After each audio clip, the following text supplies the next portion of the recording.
crecimiento es dependiente de condiciones de frío, congelación y desecación.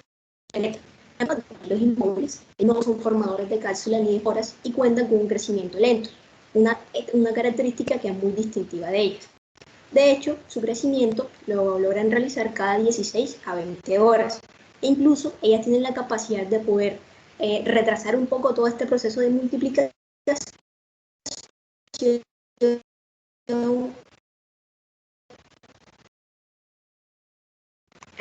El reservorio natural de Mycobacterium tuberculosis es el humano, tanto el individuo infectado como el enfermo.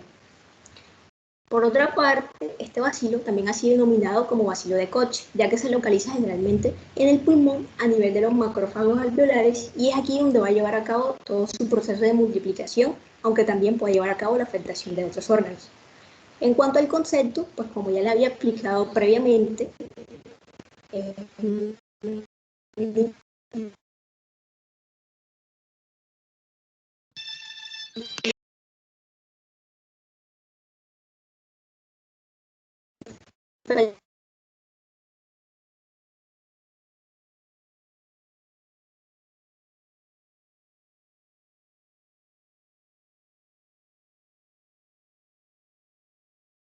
producida los riñones, la columna vertebral y el cerebro.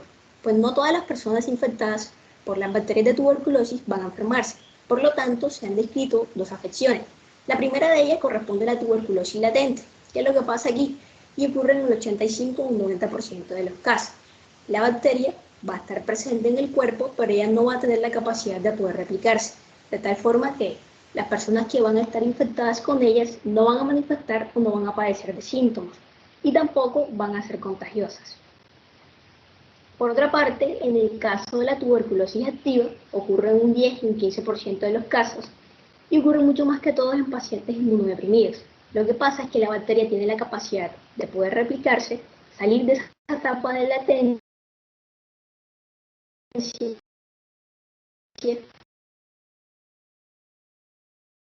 pulmones o incluso puede afectar a otros tejidos. El paciente mucho más que todo va a manifestar síntomas como hemoptisis, pérdida de peso y cabe destacar de que en el caso de la tuberculosis activa pues va a ser contagiosa. En cuanto a la epidemiología, va a infectar aproximadamente la tercera parte de la población mundial y a unos 3 millones de causa infecciosa de muerte más importante a nivel mundial.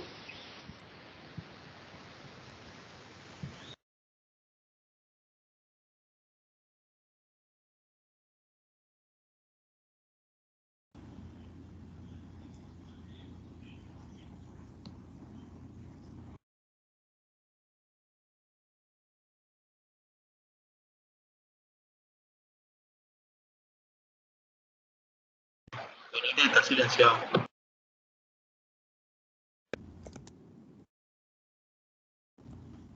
Bueno, ¿me escuchan? Sí, dale, dale. No, hablando acerca de lo que es la tuberculosis, en términos generales, la tuberculosis es una infección producida por el Mycobacterium tuberculosis o bacilo de Koch, como ya me compañero.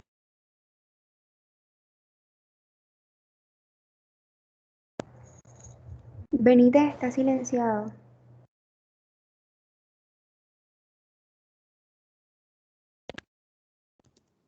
Les decía que la tuberculosis es una infección producida por el Mycobacterium tuberculosis o bacilo de Koch, como mi compañera ya les había dicho. Y se caracteriza por un periodo de latencia prolongado entre la fase inicial, la infección inicial, y lo que serían las manifestaciones clínicas en las cuales predomina lo que sería la neumonía, la neumopatía y una respuesta granulomatosa con infección y lesión de los tejidos. Entonces, estas bacterias por lo general atacan a los pulmones, pero también pueden atacar otras partes del cuerpo como lo son los riñones, la columna vertebral y el cerebro. Ahora, no todas las personas infectadas por las bacterias de la tuberculosis se enferman. Por esto existen las dos afecciones relacionadas con la tuberculosis. Tenemos la infección de tuberculosis latente, como les dijo mi compañera, Benítez, y la enfermedad... perdón que te interrumpa, lo que pasó. ¿Cómo? La cámara.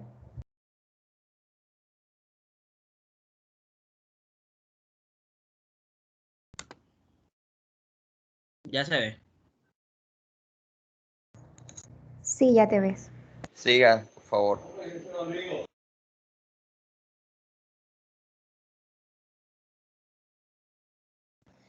Está silenciado.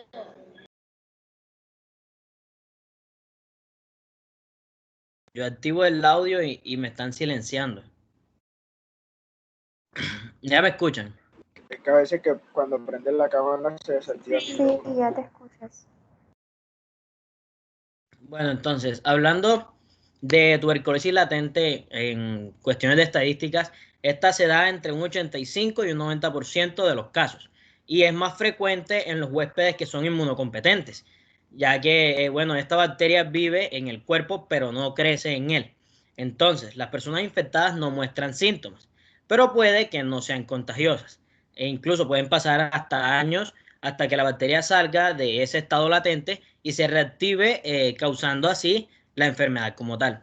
En cambio, por otro lado, la tuberculosis activa, que se da entre un 10 y un 15% de los casos, si la inmunidad del paciente se ve comprometida, por ejemplo, en los pacientes con SIDA, ¿qué ocurre en esto? Es que la bacteria se va a reactivar y causa de esta manera la enfermedad, afectando principalmente a los pulmones, como ya les había dicho. Sin embargo, puede extenderse a otros tejidos, como es en el caso de la persona que mostraría síntomas como tos con sangre, fiebre y pérdida de peso. También cabe mencionar que sería contagioso. Entonces, aunque la tuberculosis puede afectar cualquier órgano, la mayoría de las infecciones en los pacientes inmunocompetentes están restringidas a nivel pulmonar, ya que el foco pulmonar inicial se encuentra en los campos pulmonares, tanto medios e inferior, ya que en esa parte los bacilos tuberculosos se pueden multiplicar libremente y la probabilidad de que la infección progrese a la enfermedad activa depende tanto de la dosis infecciosa como del estado inmunológico del paciente. Entonces, la tuberculosis infecta aproximadamente a lo que sería la tercera parte de la población mundial y mata a unos aproximadamente 3 millones de pacientes al año, por lo cual es considerada una causa infecciosa de muerte muy importante a nivel mundial.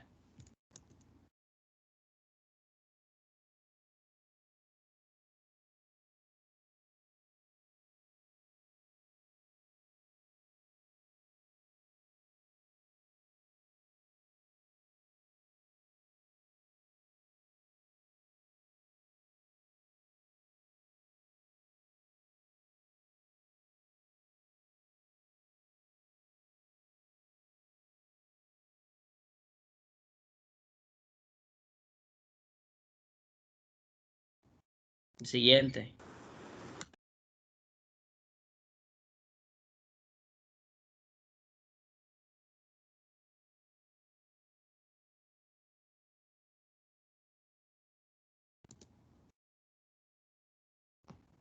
Bueno, hablando del modo de transmisión, el Bicobacterium en tuberculosis se transmite por inhalar lo que serían las gotitas infecciosas que son eliminadas en el aire por el estornudo de un paciente con tuberculosis. Entonces, esto se transmite a través de lo que serían las heces y mediante la orina. Sin embargo, la transmisión también puede ser indirecta, ya que la micobacteria es resistente a lo que sería la desecación y puede estar por muchos meses en el polvo o en los objetos de uso cotidiano, de uso diario.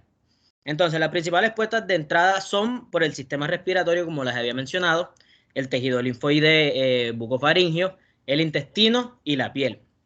La vía de contagio más común es la vía respiratoria, seguida de la digestiva y luego la cutánea mucosa. Y hasta el momento no se ha visto que haya contagio materno transplacentario. Los pacientes con cavitaciones pulmonares, sin embargo, son más infecciosos porque su esputo contiene aproximadamente de 1 a 10 millones de bacilos y tosen muy a menudo.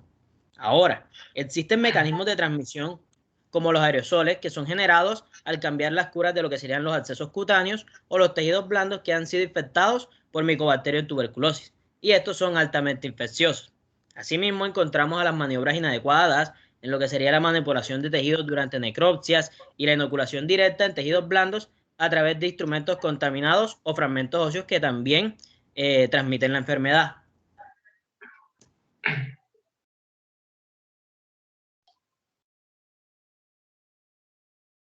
La siguiente diapositiva, por favor. ¿Me escuchan, cierto? Sí. Ok. Entonces, vamos a tener los factores determinantes del contagio, ¿cierto? Ok. Entonces, vamos a tener que la tuberculosis pulmonar, que va a ser la más frecuente y la más contagiosa de estas formas de tuberculosis, va a representar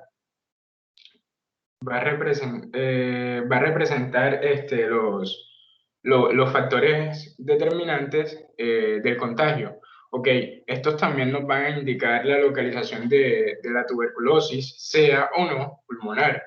Las características de esta enfermedad, es decir, si hay mayor o menor cantidad de bacilos en el esputo, también nos va a decir si la duración y la frecuencia del contacto entre la persona, pues la duración entre el contacto de la persona sana y la persona enferma. Además de esto, también vamos a tener en cuenta las características del ambiente en que esto ocurre. Si hubo o no una adecuada ventilación y además de esto, pues las condiciones de la persona expuesta, como su nutrición, si va a padecer enfermedades concomitantes, ya que el 50% de estos contagios que pasan cerca de casos de tuberculosis pulmonar con baciloscopias positivas podrían infectarse.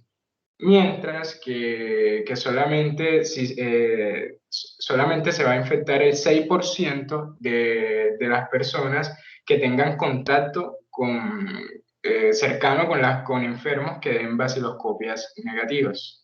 Cierto. Bueno, también, pues como dije antes, tenemos que tener en cuenta que la mala alimentación, el estrés y las bajas defensas en el organismo van a ser factores propios para que la tuberculosis pues, pueda afectar a una persona. Siguiente diapositiva, por favor.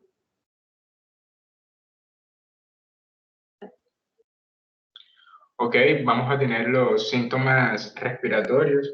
Como venía diciendo antes, pues esta tuberculosis la pulmonar, en efecto, va a representar alrededor del 80 y el 85%. Esta se va a representar con signos respiratorios que van a estar entre ellos la tos seca o productiva, la expectoración con o sin hemoptisis.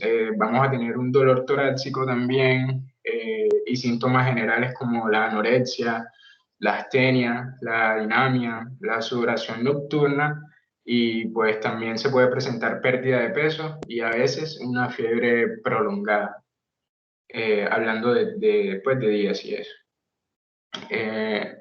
El examen del aparato respiratorio de los pacientes que padecen tuberculosis suele ser normal,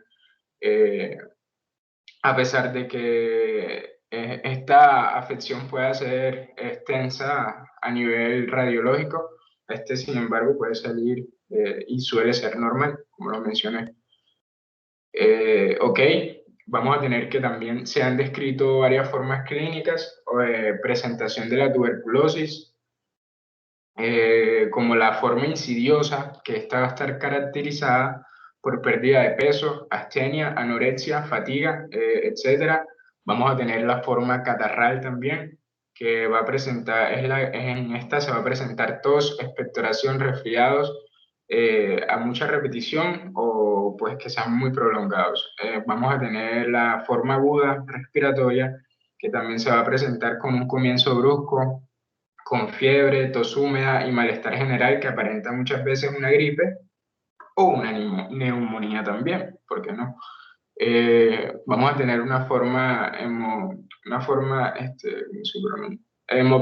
hemoctoica, sí, forma hemoctoica, que como su nombre lo indica, el rasgo distintivo pues, va a ser la presencia de hemoptisis. Y por último, vamos a tener una forma pleural, que también se va a presentar con inflamación o dolor pleural. Puede también presentar derrames o también se puede presentar sin derrames. Ok, también falta una forma que va a ser la forma combinada, esta se va a presentar con la presencia de dos o más formas de las que mencioné ya antes. Ok, pues como vemos, entre los síntomas también pues se va a presentar poca hambre, cansancio todo el día y pues las fiebres por la noche. Ok, siguiente diapositiva y sigue mi compañero. Gracias. Muy bien, bueno. Como lo mencionó mi compañero, además de los síntomas respiratorios, tenemos los síntomas extrapulmonares también, que dentro del 15 al 20% de todos los casos de tuberculosis, pues se ven afectados otros órganos diferentes al pulmón. Y las formas más frecuentes de tuberculosis extrapulmonar, pues son la pleura y la ganglionar, seguidas de la genitourinaria. Entonces, los síntomas va a depender del órgano afectado. Por ejemplo, la pleuritis tuberculosa se manifiesta generalmente como una enfermedad aguda o subaguda y la mayoría de los pacientes pues se presentan con síntomas menos de un mes, incluso hay unos que pueden llegar con menos de una semana. Hay un micrófono abierto. Por favor. Bueno, entonces, muchos pacientes se presentan con síntomas que pueden, digamos que simular una neumonía, pero obviamente el paciente no presenta una neumonía, sino una tuberculosis. ¿Qué pasa? Que el síntoma pues predominante es la tos seca, pues dependiendo del estado en el que se encuentra el paciente, como ya lo habían mencionado anteriormente, que puede estar en una fase latente o puede estar en la enfermedad como tal. Eso ocurre en el 80% de los casos, pero esto también se puede acompañar de lo que sería un dolor torácico que tenga unas características pleuríticas. Y recordemos que la neumonía también se va manifestando así. Aparte de eso, como lo mencionó mi compañero, el paciente también puede tener fiebre. La fiebre es característica en esta enfermedad, que es la fiebre vespertina, es decir, que se da por las tardes. Y también vamos a ver la presencia de una evolución con un dolor torácico leve que se puede acompañar de febrícula, astenia, anorexia. No es tan frecuente, pero esto puede ocurrir en el caso de la tuberculosis ganglionar, por ejemplo. Ahora, la linfadenitis tuberculosa, que también viene siendo una infección sistémica, como hemos mencionado pues ya con anterioridad, tras la infección pulmonar, el bacilo, digamos que se disemina a través de los ganglios, primero los ciliares, después los mediastínicos, incluso pueden alcanzar hasta los cervicales, especialmente los yugulares, los supraclaviculares, que vienen siendo como los ganglios periféricos más afectados, son los que se ven pues afectados con mayor frecuencia, y también se pueden afectar incluso los axilares e inguinales en un 15 o 30% de los casos. Y bueno, pues la linfadenitis puede ocurrir tanto en tuberculosis primarias como en las posprimarias y se va manifestando con masas adenopáticas cervicales. ¿Esas masas cómo van a ser? Pueden ser unas masas blandas, no dolorosas, que van a crecer a lo largo de la semana y pues también de acuerdo a cómo va evolucionando el paciente con esta enfermedad. Aparte también se va a asociar a fiebre, pérdida de peso, fatiga, todo lo que ya mi compañero mencionó antes. Y bueno, pues en ocasiones se puede producir también una obstrucción de las vías aéreas altas por la linfadenitis cervical y aparte el paciente también se le puede encontrar quilotórax. Bueno, ¿y qué es eso de quilotórax? Es la acumulación de linfa en la pleura. También puede tener ascitis. ¿Y la ascitis por qué se explica? Por la obstrucción de los vasos linfáticos retroperitoneales. Y bueno, por último tenemos lo que sería pues la afección geniturinaria que se va a dar a través de la diseminación hematógena, que los bacilos van a llegar a los riñones y afecta por lo general a los dos, pero el síndrome clínico se va a manifestar casi siempre en uno solo. Entonces, la extensión al resto del sistema urinario se va a producir por la diseminación de la orina que va a estar contaminada, que está infectada. Me va a afectar obviamente a los uréteres, a la vejiga, y en caso de nosotras las mujeres se pueden ver afectadas lo que serían las trompas de falopio y que a partir de ahí se puede extender la infección al peritoneo, a los ovarios, al endometrio. Incluso pues se han visto casos, pues es raro, pero se han visto que puede llegar hasta el cérvix y a la vagina. Pasa, por favor. Y bueno, ya hablando un poco más del diagnóstico, aparte de pues, tener en cuenta la sintomatología de nuestro paciente, las ayudas diagnósticas, pues como su palabra lo indica, nos puede ayudar mucho más a llegar a un diagnóstico mucho más rápido de la tuberculosis. Y tenemos que el examen baciloscópico directo, pues también llamado baciloscopía o baciloscopia, pues es la técnica de confirmación, digamos que más práctica, sencilla, rápida, que nos ayuda a confirmar, digamos que el 80% de los casos de tuberculosis. Y bueno, el diagnóstico de certeza implica pues la identificación de la gente por medio de unas muestras de secreciones y también de tejidos. Y aparte también tenemos otras técnicas como las vemos aquí, que bueno, la baciloscopia, la radiografía y también la reacción de PPD, que viene siendo la reacción de la prueba de la tuberculina. Entonces, ¿qué pasa con la baciloscopia? Que a pesar de los múltiples avances que se han efectuado pues, en los últimos años para el diagnóstico de la tuberculosis, la baciloscopia mediante la técnica de Ziehl-Neelsen, digamos que continúa o sigue siendo la base de diagnóstico y seguimiento de la tuberculosis por su sencillez, por su rapidez, porque es de bajo costo y también pues porque nos ayuda a detectar los casos contagiosos de la comunidad y eso pues nos ayuda a tener como una base del diagnóstico y del seguimiento de la tuberculosis. Esta prueba se utiliza mucho pues para detectar la presencia de bacilos y se aplica principalmente para la búsqueda del bacilo de Koch, que pues es la misma micobacteria en tuberculosis, y se hace por medio de una muestra de esputo. En este caso, el procedimiento se llamaría pues baciloscopia por esputo o baciloscopia de esputo. ¿Cómo es la técnica? La técnica se basa prácticamente en observar pues, de una manera directa la muestra mediante la utilización de un microscopio después de realizar la tinción de Ziehl-Neelsen que nos permite visualizar con claridad los bacilos. Entonces, cuando nosotros sospechamos una tuberculosis pulmonar, se realiza la baciloscopia de esputo, pero en caso de sospechar nosotros una tuberculosis extrapulmonar, o sea, en otros órganos, la muestra a analizar sería, digamos, por una orina, por el líquido cefalorraquídeo o el pus en caso de que haya un absceso y también el líquido pleural. La radiografía ya es un elemento como más complementario para el diagnóstico de tuberculosis porque es poco específica, porque las imágenes radiológicas que produce la tuberculosis, digamos que pueden ser producidas por otras patologías respiratorias y enfermedades sistémicas. Entonces, radiológicamente la tuberculosis puede producir infiltrados, nódulos, cavidades, fibrosis, que se pueden confundir con otras enfermedades. Entonces, cuando nosotros mandamos una radiografía, por ejemplo, cuando la baciloscopia sea reiteradamente negativa y no haya otro diagnóstico probable, o cuando el paciente por lo menos se trate por otro diagnóstico y haya una mala evolución en el tratamiento, y en caso de que nos llegue un niño, pues con sospecha clínica o epidemiológica de la tuberculosis.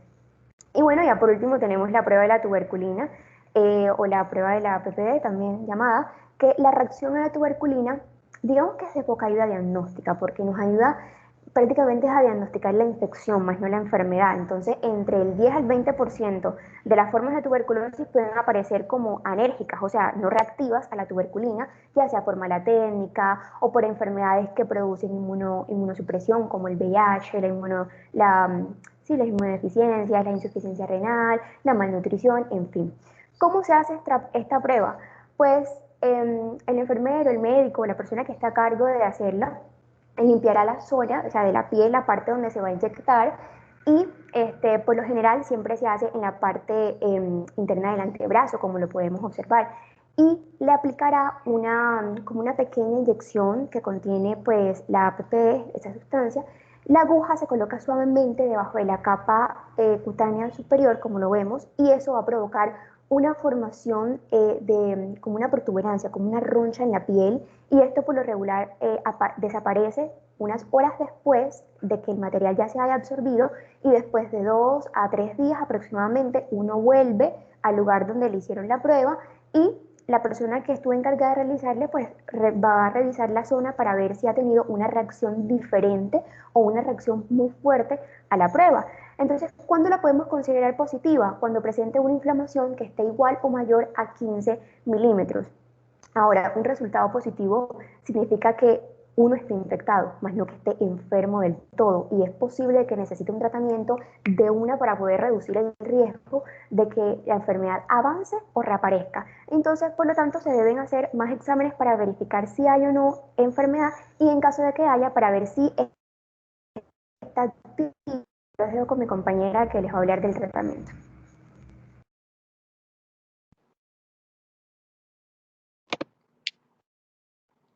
Bueno, en cuanto al tratamiento de la tuberculosis, vamos a tener que se va a fundamentar en dos grandes bases bacteriológicas, que son la asociación de fármacos para evitar la selección de la micobacteria en tuberculosis resistentes y la necesidad de tratamientos prolongados para matar a todos los bacilos pues, en sus diferentes fases de crecimiento metabólico.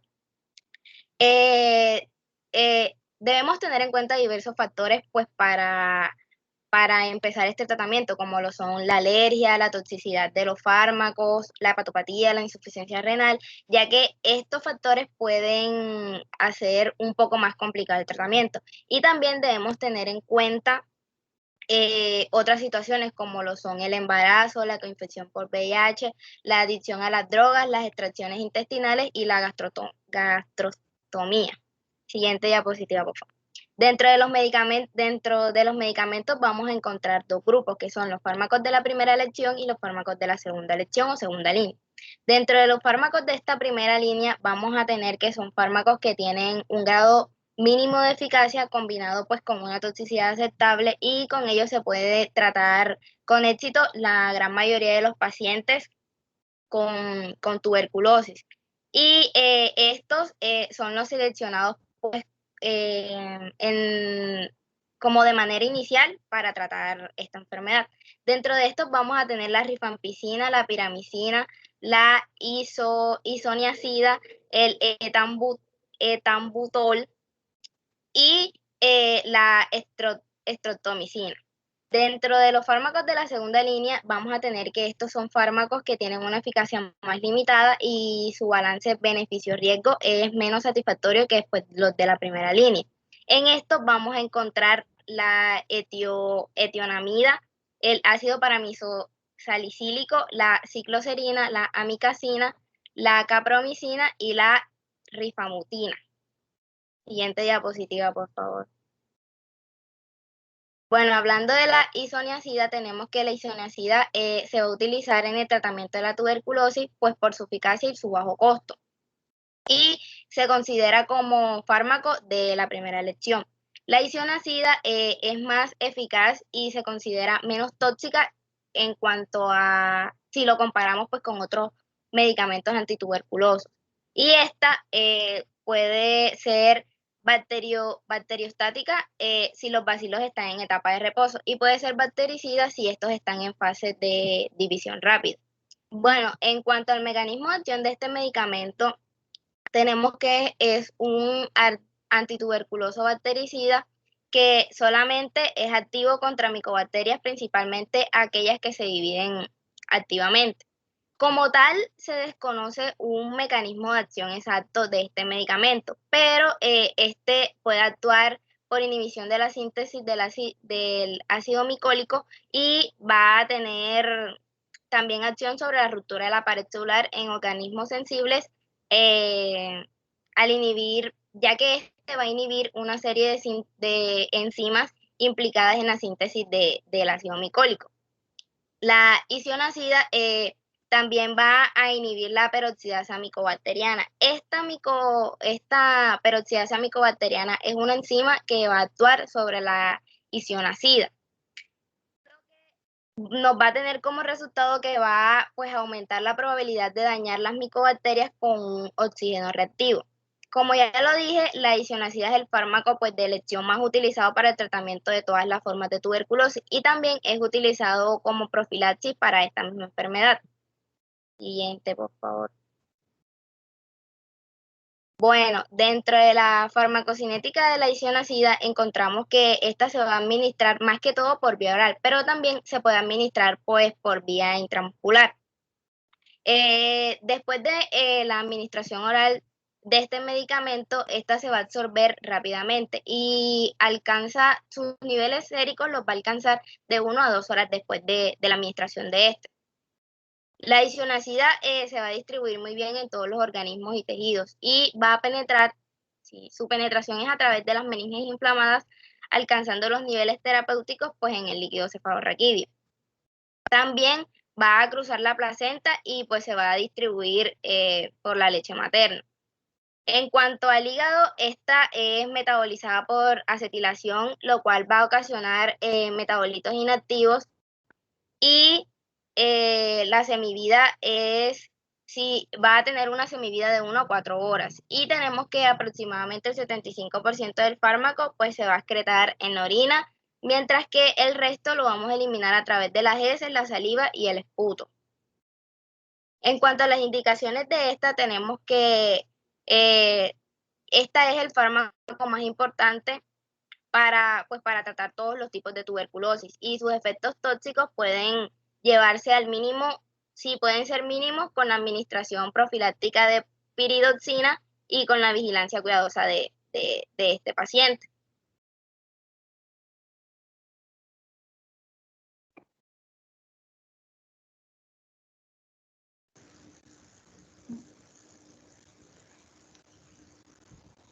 Bueno, vamos a continuar ahora con las reacciones adversas que podemos encontrar con el uso de este medicamento.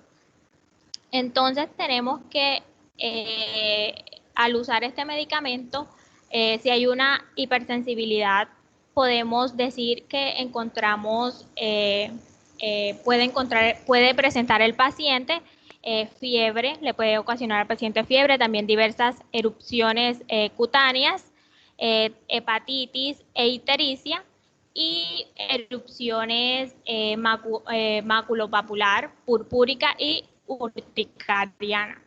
Además, entre otras reacciones hematológicas, como pueden ser la agranulocitosis, eosinofilia y trombocitopenia, y también anemia.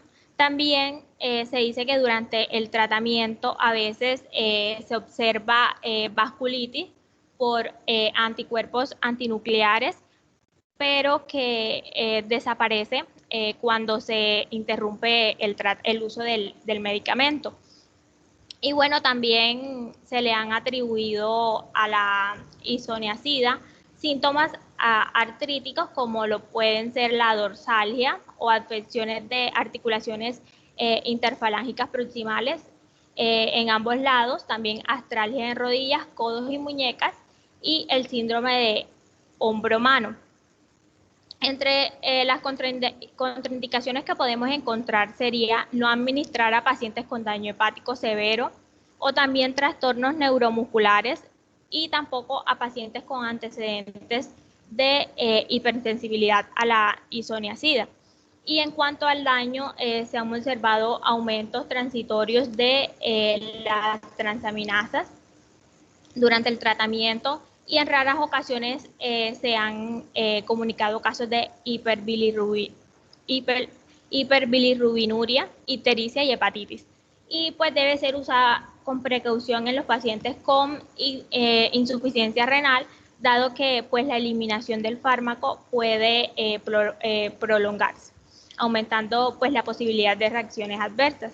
Y pues está clasificada dentro de la categoría C, de riesgo en el embarazo, aunque el fármaco atraviesa fácilmente la barrera placentaria, no se ha observado nunca teratogenia a pesar de haber sido utilizada extensamente durante los 4 primeros meses del embarazo. La siguiente diapositiva. Bueno, tenemos ahora otro fármaco de primera elección que sería la rifampicina, que la rifampicina es un antibiótico bactericida y antileproso de amplio espectro que es activa contra bacterias gram positivas y contra algunas micobacterias, siendo sobre todo Mycobacterium tuberculosis, Mycobacterium bovis y Mycobacterium leprae, y contra algunas bacterias también gram negativas, incluyendo Neisseria gonorrhoeae y Neisseria meningitidis. Y pues el mecanismo de acción es un antibiótico bactericida, como había dicho, que es semisintético e inhibe pues la síntesis del ARN bacteriano al unirse fuertemente a la subunidad beta de la ARN polimerasa, dependiente del ADN, evitando pues la unión de la enzima al ADN y bloqueando así la iniciación de la transcripción del ARN. Siguiente diapositiva.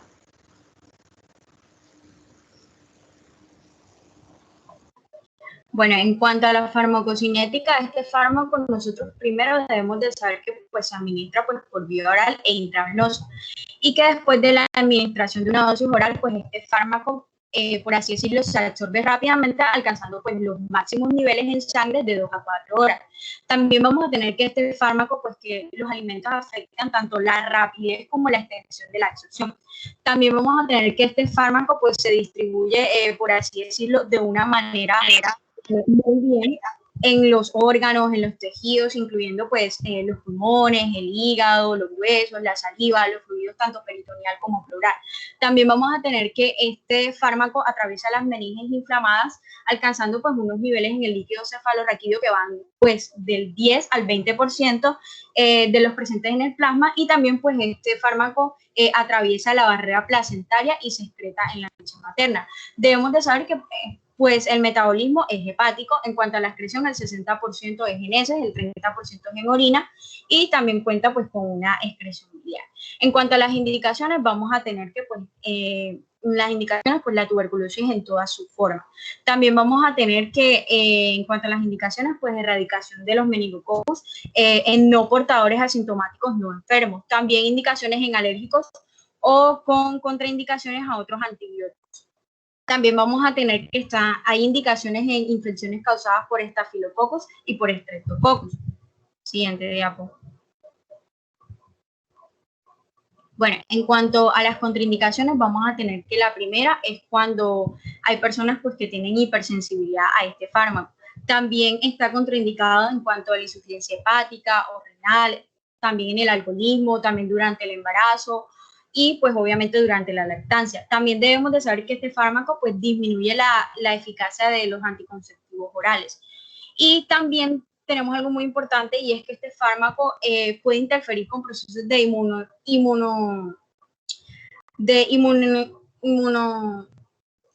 con procesos de terapia inmunosupresora, por lo que pues, se recomienda revisar y modificar el tratamiento. En cuanto a los principales efectos adversos, vamos a tener la decoloración temporal, la picazón, el rubor, el dolor de cabeza, la somnolencia y los mareos. Siguiente diapositiva.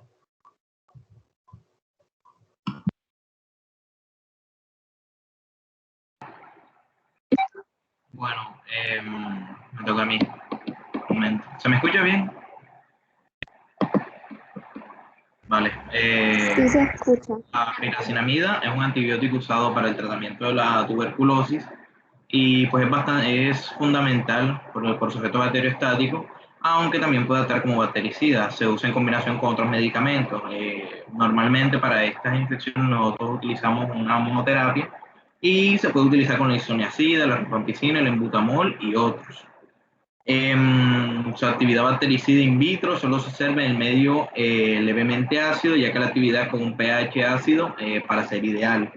Y pues en la tuberculosis, que reside en este caso en el fagosoma ácido dentro del macrófago. Adicional a esto, los bacilos tuberculosos dentro de los monocitos in vitro quedan, digámosle, inhibidos o muertos por el fármaco en una concentración aproximadamente de 2.5 gramos mililitros. Bueno, con respecto al mecanismo de acción, nosotros decimos que se activa por medio de la inhibición del sistema Fas1, que se presenta la síntesis del ácido micólico de la micobacteria.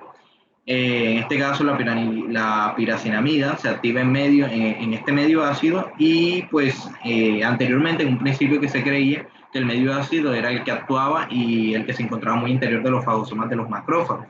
Sin embargo, es posible que el fármaco no sea muy eficaz al interior de estas estructuras, sino más bien el medio ácido que lo activa y digamos que tiene un efecto contra pues, estos microorganismos tuberculosos. La nicotinamida, la nicotinamidinasa de la Mycobacterium tuberculosis o la pirinamidinasa descompone la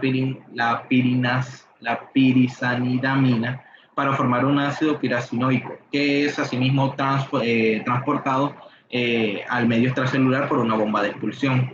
Pasa a la diapositiva. Ya, bueno. Por parte de la farmacocinética, nosotros encontramos que esta se administra por la vía oral, absorbiéndose rápidamente después de su administración.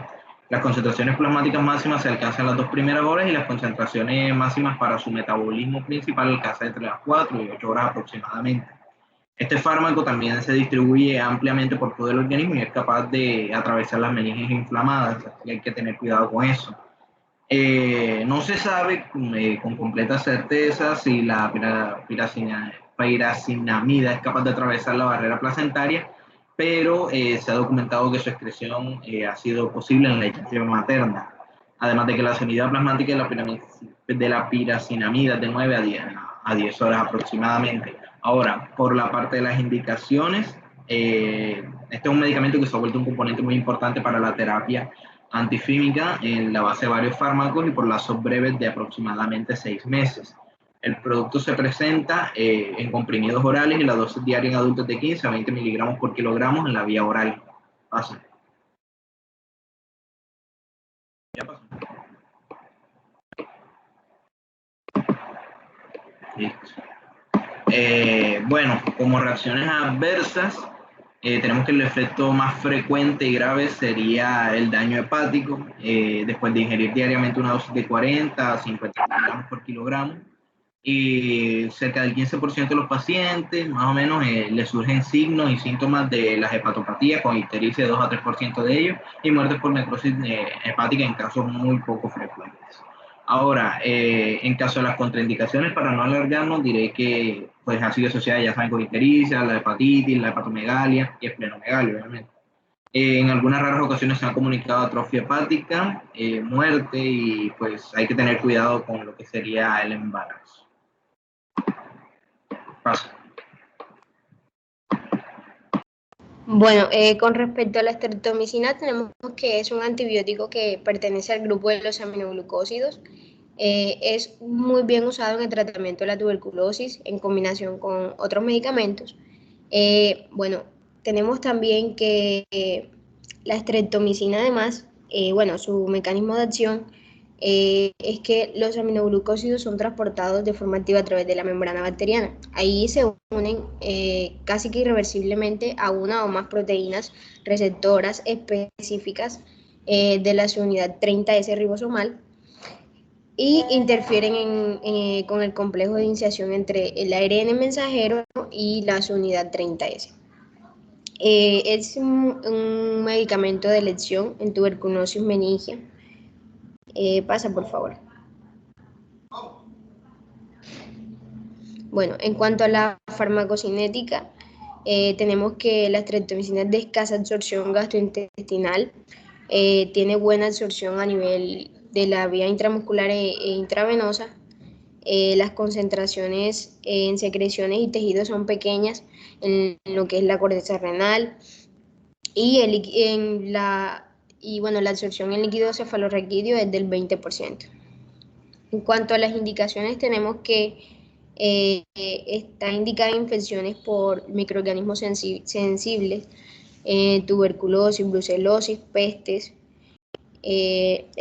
endocarditis por estreptococo. También vemos que, bueno, que hay que también está indicada en infecciones urinarias, en gonorrea, en diarrea, en enteritis. También en casos donde hay reducción de la flora gastrointestinal, se utiliza antes de la intervención quirúrgica.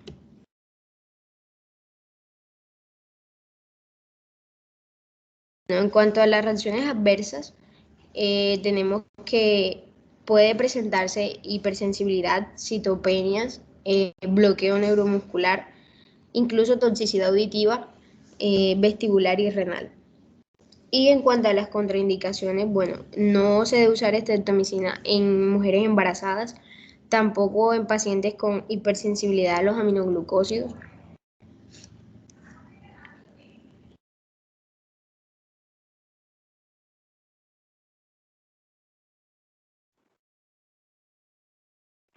Bueno, el etambutol pues es un fármaco que es utilizado como tratamiento de esas infecciones por bacterias. Obviamente incluye la tuberculosis y todas esas infecciones alternas que también son ocasionadas por las bacterias.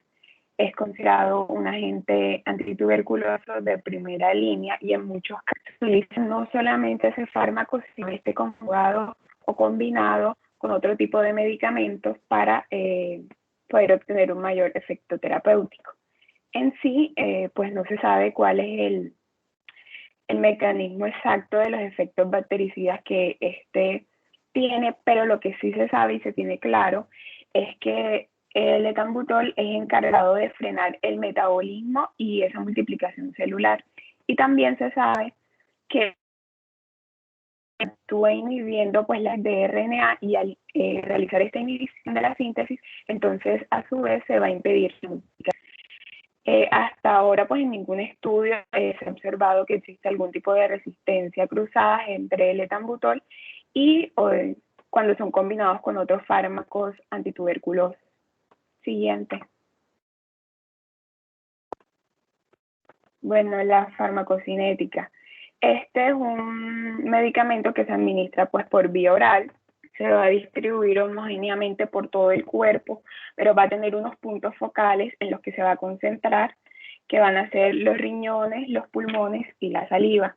Este va a penetrar el sistema nervioso central y también pues se ha demostrado que este atraviesa la barrera placentaria y también se excreta a través de la leche materna. Pero asimismo no hay ningún estudio hasta este momento que corrobore que se pueden generar de pronto ciertas reacciones adversas en el feto cuando atraviesa la barrera o en el niño lactante a través de la leche materna. Su tipo de excreción pues es renal y el metabolismo se hace en el hígado. En las indicaciones, pues un medicamento que es indicado principalmente en la tuberculosis, en todos tipos de localizaciones y tipos, ya sea pulmonar o extrapulmonar, y también si es de régimen B o de pronto si es trimedicamentoso. Siguiente. Las reacciones adversas. Bueno, la reacción adversa más significativa que se sabe de este fármaco es la neuropatía óptica. Se presenta como una incapacidad para identificar algunos colores como el rojo o como el verde, estrechamiento del campo visual y diversas alteraciones pues, visuales.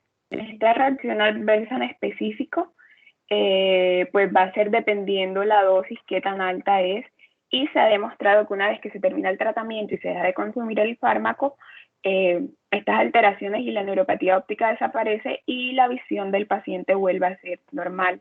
También tenemos la dermatosis, las polineuropatías y también ocasiona en algunos casos retención de ácido úrico.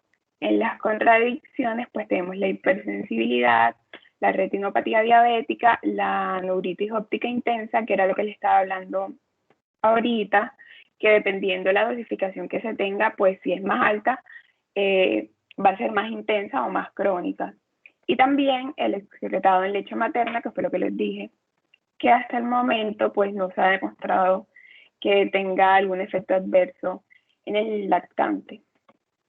Siguiente.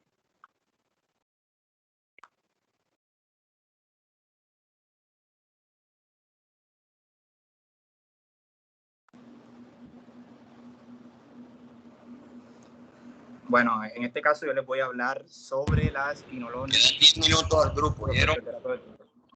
¿Escucharon? Sí, doctor. Sí, señor. Bueno, se va preparando el grupo número 2.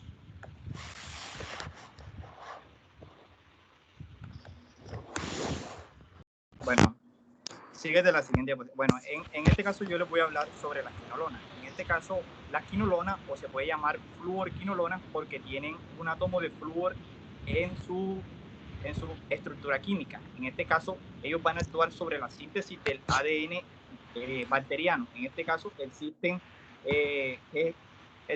diferentes generaciones, en este caso de primera, segunda, tercera y cuarta generación. En este caso, los de primera generación se ha dicho estudios que se han dejado de fabricar porque tiene muchos efectos adversos, efectos tóxicos y que puede causar muchas complicaciones en estos pacientes que les van a administrar este tipo de dosis. Se ha dejado de fabricar, e incluso los de segunda, tercera y cuarta generación. Se hicieron un estudio en Estados Unidos y se ha dicho que pueden tener efectos tóxicos también y que puede incluso ser reemplazado y dejar de ser fabricado. En este caso también, ¿cómo actúa la quinolona? En este caso, sabemos que el DNA bacteriano tiene doble cadena. En este caso, se van a hacer copias nuevas y va a actuar una enzima muy importante que es la topoisomerasa 2. En este caso, la topoisomerasa 2 lo que va a hacer es un entorchamiento. Es un entorchamiento y va a tener copias nuevas de este DNA. Pero, ¿cómo va a actuar la quinolona aquí? Entonces, la quinolona va a actuar, es lo que va a bloquear esta enzima, esta topoisomerasa 2, y lo que va a hacer es cortar y soltar este DNA para que haya una fricción, una ruptura, y en este caso, si hay ruptura del DNA bacteriano, lógicamente va a darse la muerte de esta bacteria. En este caso, también es importante tener que estas quinolonas tienen un espectro por bacterias gram negativas, en este caso las enterobacterias, y en este caso pueden tener mucha incidencia. También se sabe que las quinolonas son de categoría C en mujeres embarazadas, que es viable, y en este caso puede ser viable en mujeres lactantes. En este caso hay diferentes complicaciones en adultos, en este caso en pacientes en etapas extremas de la vida, en este caso de la sexta a séptima década de la vida, que es de 60 a 70 años, va a haber complicaciones graves. Y en niños, estas quinolonas están contraindicadas, pero se pueden utilizar como último recurso, en este caso en el centro de salud, que no haya ningún otro fármaco o ningún otro antibiótico de efecto, y se puede utilizar. Pero ¿cuál es la contraindicación? De que hay una rotura en los tendones. Esta es la principal complicación. También hay efectos adversos tóxicos en nuestro sistema orgánico, en este caso el sistema nervioso. Si nos damos cuenta, llegan estos pacientes a la consulta desorientados, con un estado mental, llegan hablando incoherencias, sonolientos, llegan... también puede afectar el sistema cardiovascular. Se han hecho estudios que puede afectar el sistema cardiovascular en bradicardia, infarto, también falla cardíaca, y también hay alteración en el segmento QT. Pero también cabe resaltar algo muy importante, que es la resistencia a estas quinolonas. ¿Cuál es una resistencia a estas quinolonas? Que hay una modificación en la proteína blanca, en este caso la topoisomerasa 2. También existe otra resistencia que puede ser un flujo, en este caso un flujo en la bomba, que en este caso este antibiótico no puede estar en el citoplasma bacteriano. O sea, lo que va a hacer es desintegrarlo del citoplasma bacteriano, y esto se le llama como resistencia. También puede, incluso en pacientes, puede tener fotosensibilidad y otro tipo de complicaciones, como dije, las complicaciones cardiovasculares del sistema nervioso, incluso del sistema renal, y también se pueden dar disminución del potasio, del magnesio, y también los pacientes nos refieren a la misión que orinan con presencia de objetos extraños, en este caso cristales. Bueno, en este caso el otro antibiótico es la etionamida. En este caso es de la segunda línea de defensa, es la segunda línea de los antituberculosos. En este caso también tiene resistencia a la toxicidad, y está contraindicado también porque tiene resistencia y causa muchos otros factores de complicaciones multiorgásmicas que pueden ser crueles para el paciente. En este caso se han hecho estudios de que en mujeres embarazadas donde hay daño fetal, y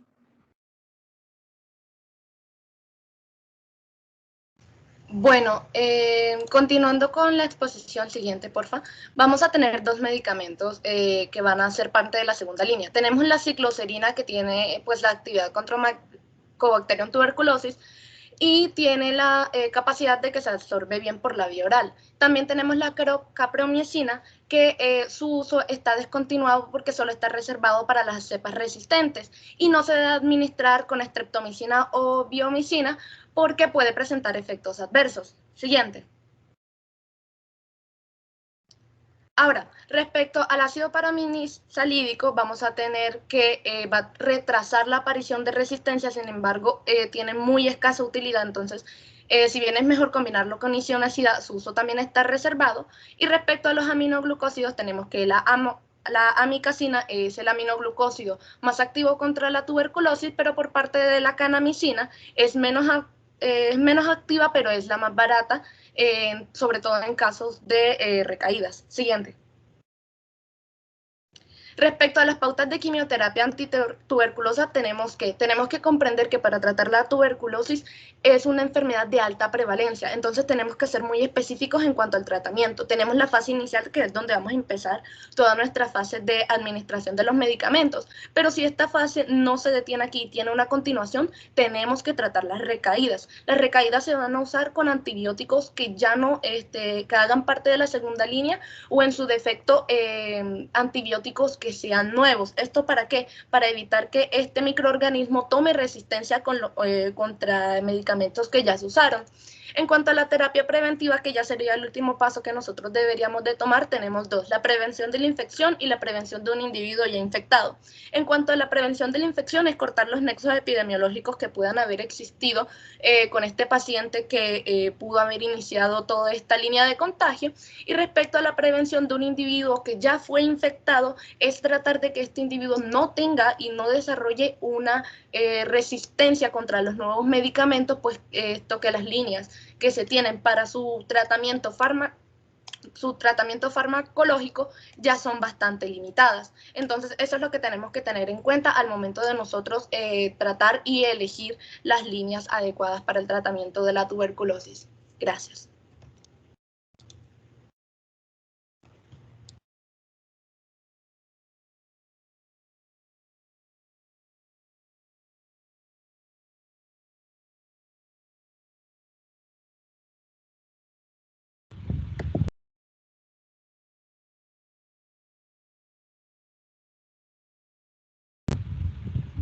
Una pregunta para el grupo. Esquema nacional de tuberculosis.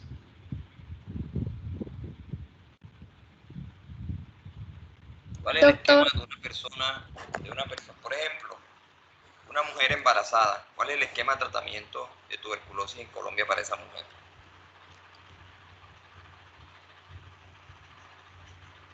¿Me están escuchando?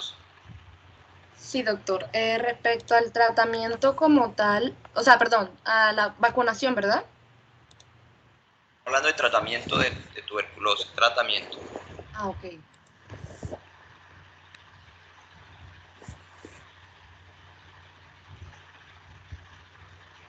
O sea, profesor, para el tratamiento de una embarazada, ajá, hay que utilizar un esquema cortado y supervisado, porque hay que reemplazar la streptomicina por el etambutol, que sería por parte de la primera fase. Y pues serían 3 tabletas por día, excepto los domingos. Igual eso es después de la prueba de sensibilidad al fármaco.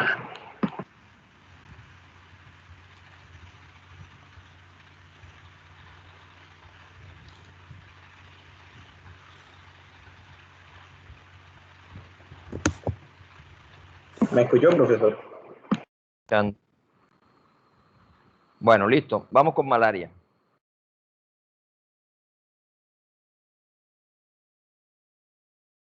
Empezamos con malaria. Amiga, ¿las puedes poner en grande, por favor?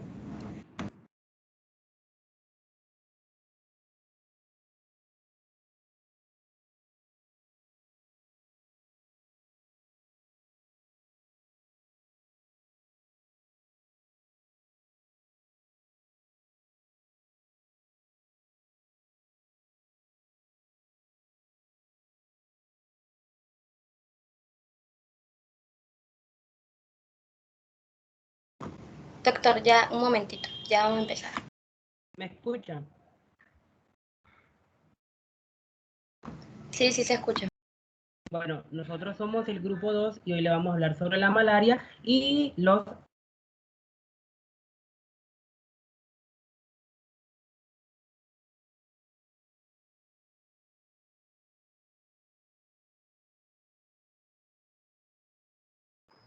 No estoy escuchando nada. Jean Paul, no se te escucha.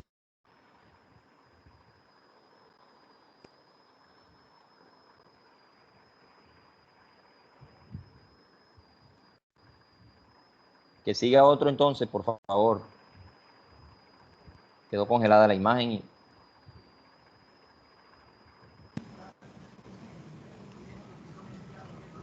¿Me está escuchando el grupo? Sí, doctor, ya vamos a empezar. ¿Me están viendo? Sí, sí se ve, empieza. Bueno, ya te ves. Dale. Bueno, buenas tardes a todos. Vamos a empezar a explicar lo que es el tratamiento para la malaria y obviamente la malaria como tal. En esta presentación pues, vamos a ver lo que es el tratamiento, algunas generalidades de la enfermedad y vamos a ver cada uno de los medicamentos que podemos usar. Siguiente.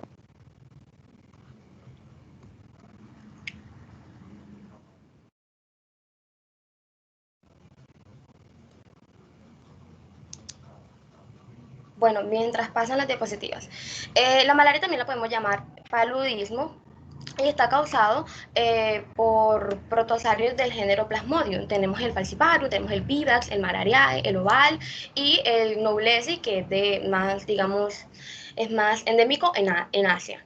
Estos tres parásitos, los tres primeros, son causantes de malaria exclusivamente en humanos. El Vivax y el Oval y el Falciparum propiamente, siendo este último, el Falciparum, el que mayor riesgo tiene para los pacientes porque puede causar ciertas complicaciones y ciertas insuficiencias y fallos a nivel orgánico.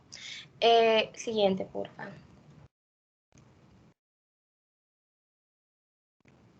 Bueno, la malaria es una de las enfermedades más devastadoras de los seres humanos a nivel mundial y ataca aproximadamente a 500 millones de personas en promedio y causa alrededor de 2 millones de muertes. Esta infección afecta preferentemente a los niños menores de 5 años, a mujeres embarazadas y personas, digamos, con deficiencia inmune.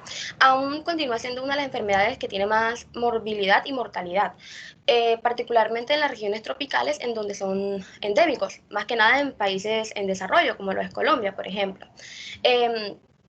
También hay aumento en la resistencia de los parásitos a agentes antimaláricos, lo que hace que se vuelva un poco complicado el tratarlo porque cada vez pues, tenemos más resistencia a estos medicamentos. Siguiente, por favor.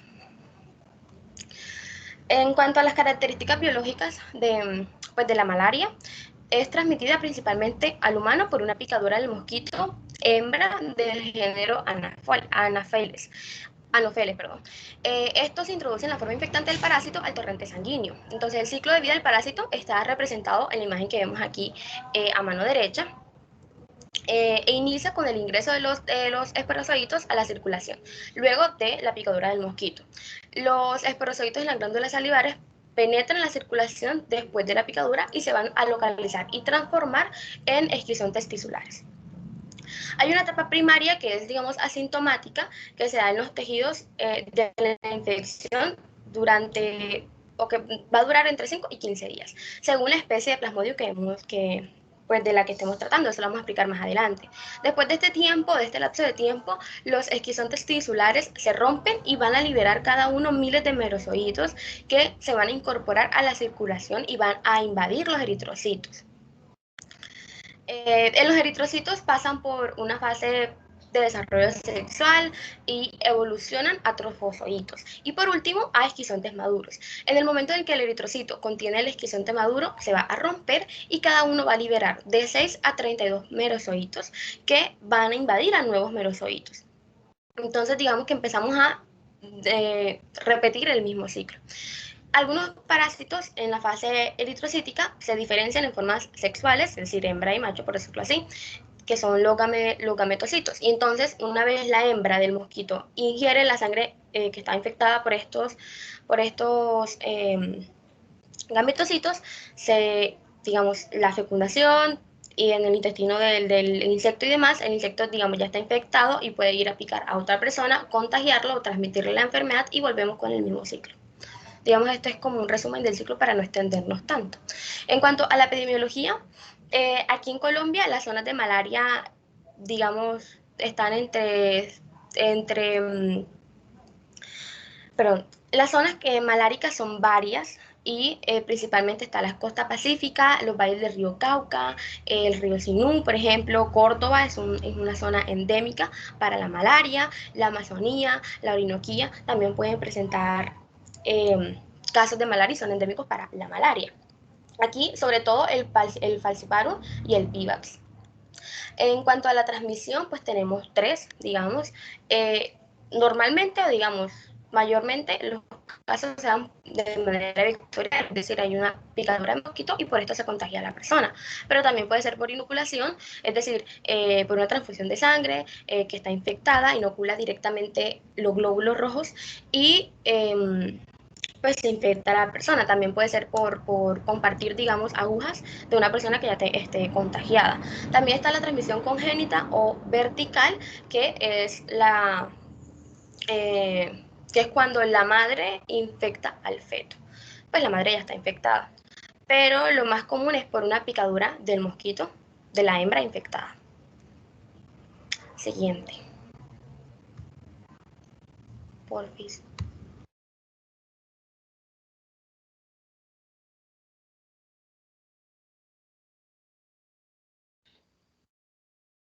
Ok.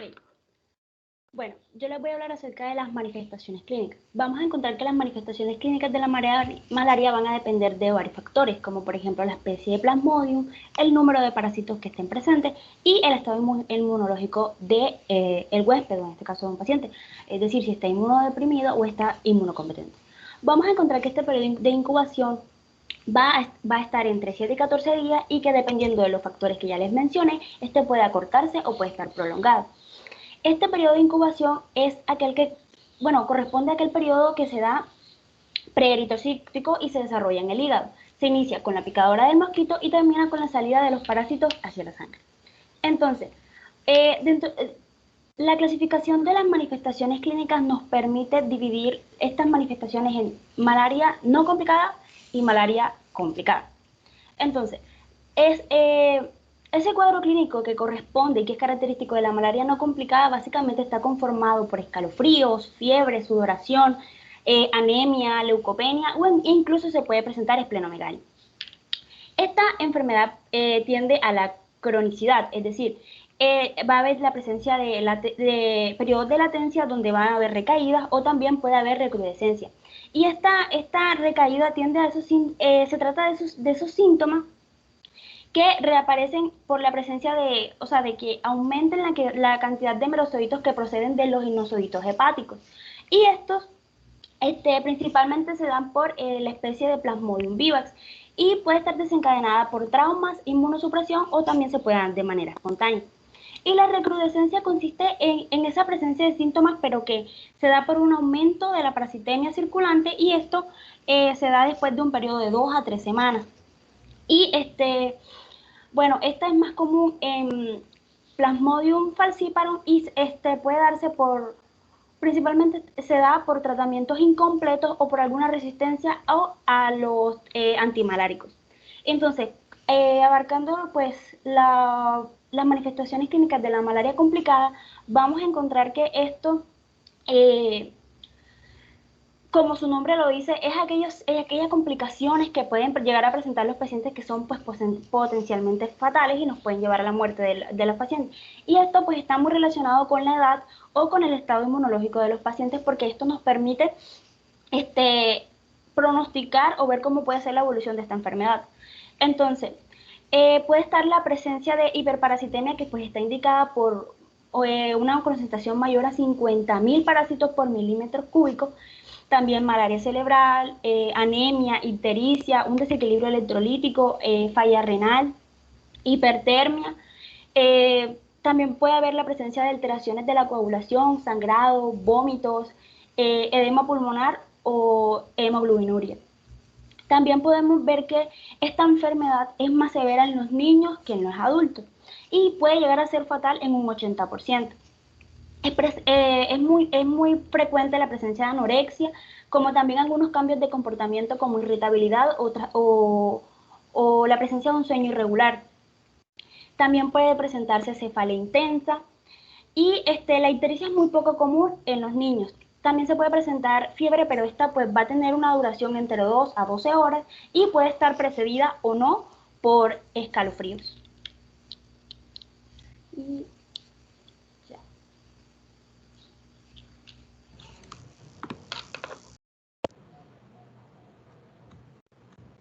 Pasa, por favor.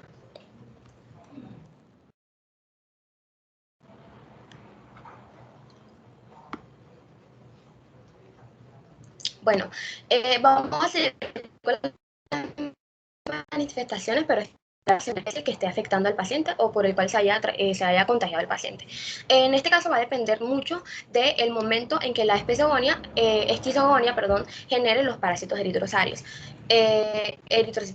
Entonces, en lo que va del falciparum, del vivax y del oval, necesita aproximadamente unas 48 horas para que esto se genere.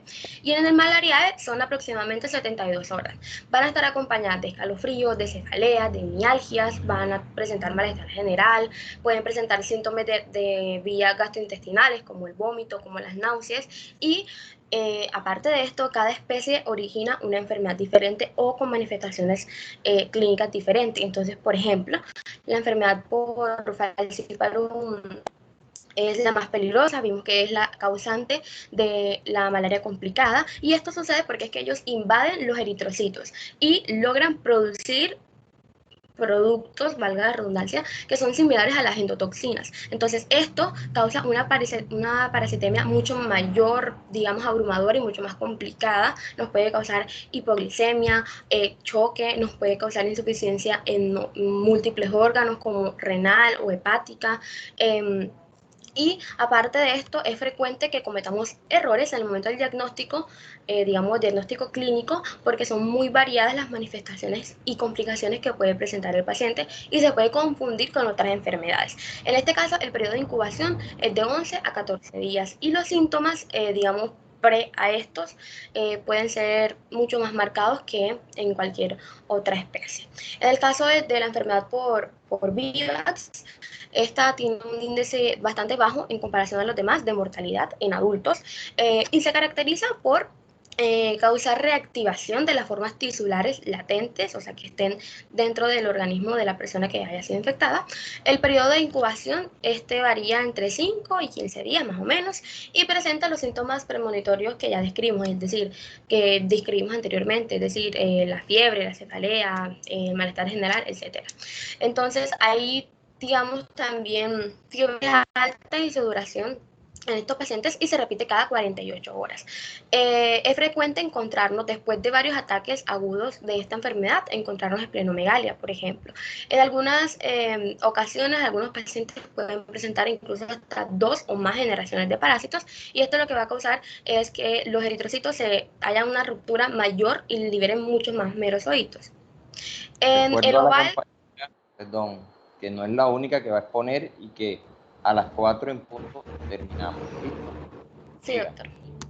Sí, doctor. Bueno, en la malariae es una infección muy común digamos, en los países trópicos y es una especie muy antigua, por lo tanto, digamos, hay una adaptación al parásito, entonces no nos va a causar mucho problema. Sí causa, pero en comparación a los demás no va a ser tanto. Y en el caso del Neulesi, es el primer caso que se confirmó en humanos fue hace muchísimo tiempo y no es tan común, por lo menos no en estas zonas, y por lo general si hay un infectado por este parásito es porque estuvo, digamos, en estas zonas endémicas o en contacto con pacientes que estuvieron pues con esta enfermedad.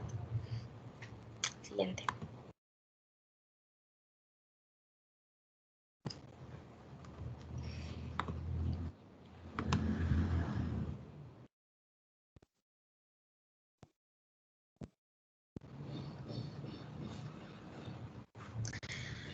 ¿Me escuchan?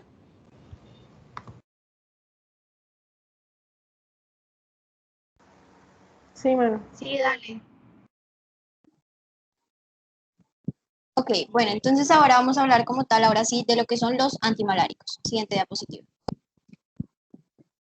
Bueno, primero tenemos que saber que para combatir como tal el paludismo se necesitan fármacos que sean, se hace el uso de fármacos que son baratos e inocuos, tales como los insecticidas y en definitiva se utilizan las vacunas. En el decenio de 1950 los intentos para erradicar este azote fracasaron más bien porque lo que pasó fue que en este caso lo que surgió fue una resistencia a los insecticidas. Y entonces desde 1960 la transmisión del paludismo ha aumentado en muchas regiones porque pues, la infección se vuelve endémica. Y se han propagado cepas del falciparum farmacoresistentes y ha aumentado el grado de resistencia a los medicamentos. Además, es importante saber que en fechas recientes se ha corroborado la aparición de cepas del Plasmodium vivax resistentes a la cloroquina también. Entonces, pues tenemos que saber que las varias etapas del ciclo del parásito del paludismo como tal en humanos van a diferir entre sí en cuanto a la sensibilidad que van a tener los medicamentos. Por esto es que los medicamentos antipaludismo pueden ser clasificados con base en sus actividades durante este ciclo de vida. Además, es muy importante saber que el uso de estos medicamentos va dirigido tanto a la quimioprofilaxis como al tratamiento como tal de los síntomas y las manifestaciones de la persona. El espectro de actividad del medicamento antipalúdico lleva también a varias generalizaciones. Entonces, bueno, este tipo de fármacos se van a clasificar con base en la etapa en la que el parásito afecte y por su uso planeado. ¿Sí? Entonces, como les digo, van a ir a atacar diferentes etapas del ciclo de vida del parásito y pues van a ser diferentes en cada una de las cepas. Entonces, ya sea como para la profilaxis o para el tratamiento. Bueno, se dice que para este tipo de medicamentos tienen dos usos que abarcan en grandes puntos. Lo primero es que se van a relacionar con la profilaxis, dado que pues ninguno de los fármacos destruye los esporozooides como tal. Entonces, como no es posible, lo que no es posible como tal evitar la infección y solamente se podría como evitar la aparición del paludismo sintomático causado pues por las formas eritrocíticas asexuales, entonces la aplicación como tal va dirigida a eso, a evitar los síntomas y no como tal la destrucción de los esporozooides porque pues no es posible. Entonces, pues bueno, primero esa parte. Bueno, y tienen una aplicación en el caso de viajeros procedentes a países no maláricos que ingresan a zonas endémicas del paludismo. Por ejemplo, las mujeres embarazadas en zonas de riesgo y en grupos de refugiados, que pues es importante tener en cuenta esa población. Sin embargo, también es importante saber que no existe una profilaxis con antimaláricos lo suficientemente efectiva que pueda pues como tal garantizar una completa prevención en todos los casos. Entonces, especialmente si estamos hablando de sitios donde pues tenemos resistencia a los medicamentos. Por otro lado, es importante saber que este tipo de medicamentos se van a aplicar, bueno, ya vamos a ver bien cómo se van a aplicar y en qué, digamos, cantidades. Y el segundo punto importante es que este se va a vincular con el tratamiento de una infección ya establecida. Entonces, ninguno de los antipalúdicos es eficaz contra las etapas del ciclo vital en el hígado y en los eritrocitos, que nosotros sabemos que pueden coexistir en el mismo paciente. O sea, el paciente puede tener el ciclo tanto en el hígado como en los eritrocitos. Por lo que, pues, obviamente para obtener curación completa se va a necesitar a veces más de un medicamento y pues un tratamiento prolongado. Es en esta forma como tal estas personas consiguen, además de suprimir la enfermedad, pues evitar que siga como fuente de producción de gametocitos circulantes, que pues obviamente ya vimos que son las formas parasitarias que van a infectar como tal al mosquito, o sea, evitar la propagación básicamente. Bueno, siguiente diapositiva.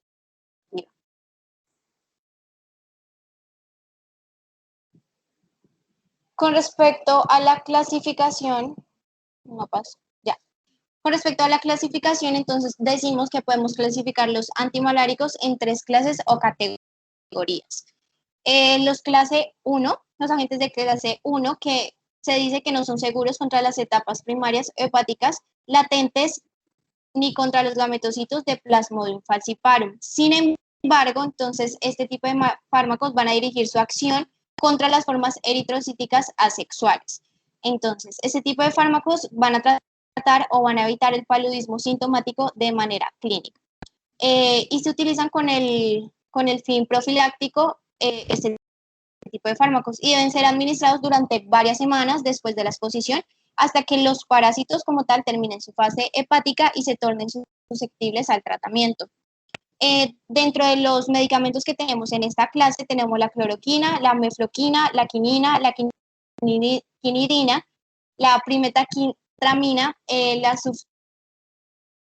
sulfadina y las tetraciclinas. Con respecto a los de la clase 2, van a tener un mayor espectro que los de la clase 1, ya que además de actuar contra las formas eritrocitarias asexuales, también van a actuar contra las etapas hepáticas primarias del Plasmodium falciparum, que sabemos que son los más graves. Entonces, como tal, lo que van a lograr estos fármacos clase 2 es disminuir el periodo necesario para que se dé la profilaxis después de la exposición. Y aquí tenemos específicamente lo que es la atovaquona y el proguanilo. Y por último tenemos la clase 3, que esta va a ser parte solamente de la primaquina y va a estar caracterizada porque su actividad va a incluir eficacia variable contra lo que son las etapas primarias y latentes, tanto en el hígado y también contra los gametocitos. Entonces, este fármaco no va a tener, digamos, una cabida en lo que es el tratamiento del paludismo sintomático, sino que más bien lo que va a hacer es que se va a utilizar para erradicar a los inozoitos del Plasmodium, tanto vivax como ovale, que son como tal los que causan las enfermedades recidivantes. Siguiente diapositiva. Entonces, para hablar del primer medicamento de clase 1, tenemos a la cloroquina, que es un... No pasa la diapositiva.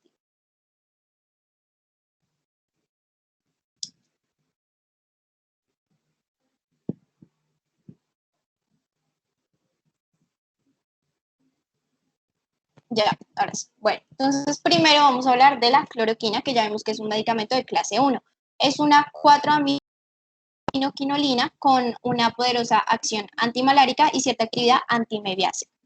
Entonces, tener en cuenta que puede ser tanto antimalárica y se puede utilizar en ciertas ocasiones contra amebas, pero pues en realidad tiene pues menor efecto.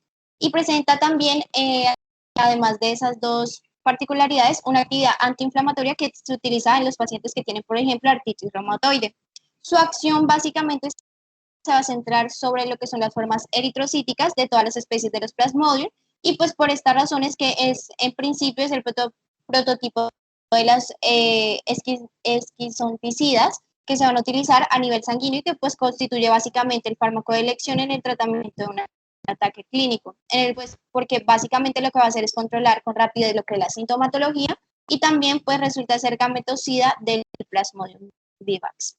Su mecanismo de acción básicamente lo que va a hacer es identificar diversos mecanismos por los que la cloroquina mata el Plasmodium. Entonces primero lo hace por medio de una lesión mediada por el hemo acumulado, o sea la cloroquina básicamente va a ingresar en los eritrocitos y va a interferir con la acción de una enzima que va a ser esencial para la supervivencia del parásito. Entonces, esta interviene con esta enzima, no permite que el parásito sobreviva y pues básicamente lo que va a pasar ahí es que en las vacuolas digestivas del eritrocito van a digerir al parásito. Bueno, esa sería por un lado. También lo hacen por medio de la participación de proteínas sintetizadas por el parásito, entonces la parte hemo de la hemoglobina va a ser secuestrada en un pigmento palúdico no reactivo insoluble llamado la hemozoína. Entonces la cloroquina se va a concentrar en las vacuolas digestivas de los Plasmodium susceptibles, donde se va a unir al hemo liberado de la degradación de la hemoglobina y va a interrumpir el secuestro de dicha molécula. Entonces, como tal, va a suceder una incapacidad de inactivar la hemo y una mayor toxicidad de los compuestos cloroquina-hemo formados que pues, van a dar como resultado la destrucción del parásito por el daño oxidativo de la membrana y pues posiblemente por una intervención de otras biomoléculas de suma importancia. Por otro lado, la cloroquina también va a tener la función de alcalinizar lo que es la vacuola digestiva, lo que obviamente va a llevar a la incapacidad del parásito para efectuar la digestión de la hemoglobina, que pues necesita separarla. También tiene su función de disminuir lo que es la síntesis del ADN en el interior del parásito, pues porque lo que hace es alterar la estructura terciaria del ácido nucleico. Y pues es importante saber que este medicamento se administra por vía oral, se hace por medio de comprimidos que deben ingerirse enteros o troceados con un poco de agua después de las principales comidas. También puede ser aplicada por vía intravenosa, básicamente. Podemos seguir a la siguiente diapositiva, por favor. Sí, siguiente, por favor.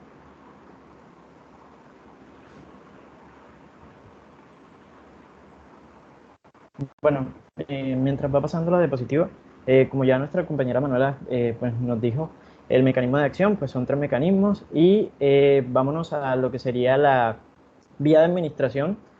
La vía de administración es oral y también puede ser intravenosa. La oral es la que más se utiliza porque la intravenosa está relacionada con un aumento de la toxicidad de este medicamento. Entonces siempre es como vía oral, tabletas o triturados acompañados de líquidos, generalmente agua, y después de las comidas principales. Se utiliza para profilaxis o para tratamiento sintomático. Profilaxis, por ejemplo, en personas que van a viajar a zonas endémicas de malaria. Entonces, por ejemplo, en adultos y adolescentes se dan 500 miligramos 2 semanas antes del viaje, una dosis cada semana, y 8 semanas después del viaje, una dosis cada semana. En los niños son 8.1 miligramos por decilitro. Esto también, igual que en los adultos, 2 semanas antes del viaje y 8 semanas después del viaje. Los efectos adversos generalmente están relacionados con el tracto gastrointestinal y se presentan como náuseas y diarrea. Generalmente no hay efectos adversos porque, digamos, el tratamiento que se administra para la malaria con la cloroquina es como muy nivelado. Entonces tenemos que, por un lado, si se va a utilizar para profilaxis, se utilizan dosis bajas pero por tiempo prolongado, y si se utiliza para tratamiento sintomático, entonces ya se utilizan dosis altas en el caso de, bueno, episodios agudos, dosis altas, pero en un lapso de tiempo corto.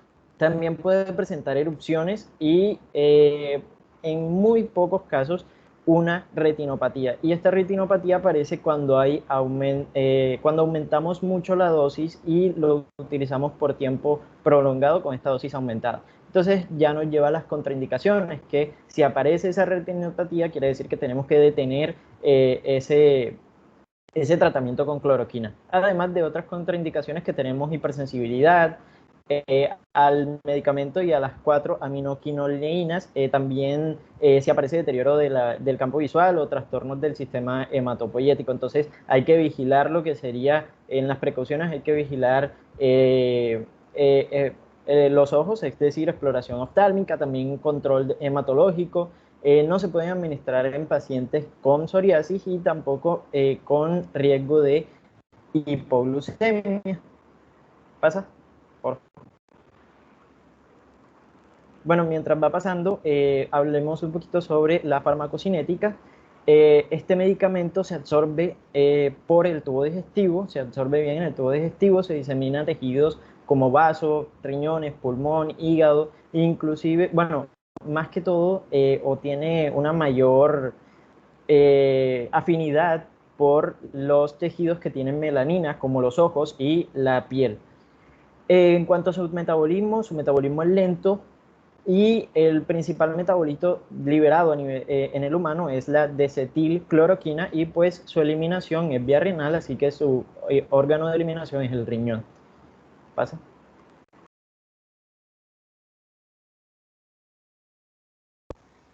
Bueno, seguimos con el grupo de las hidroximetilquinoleínas, que en este grupo está compuesto por la quinina, que es un compuesto derivado de la planta del género Cinchona, y su uso actual radica cuando hay Plasmodium falciparum resistente a la cloroquina, como ya lo habíamos mencionado.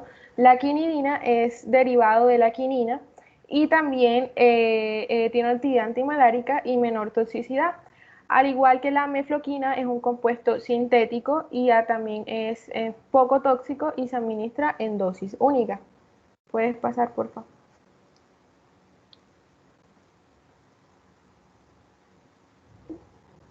Puedes pasar, por favor.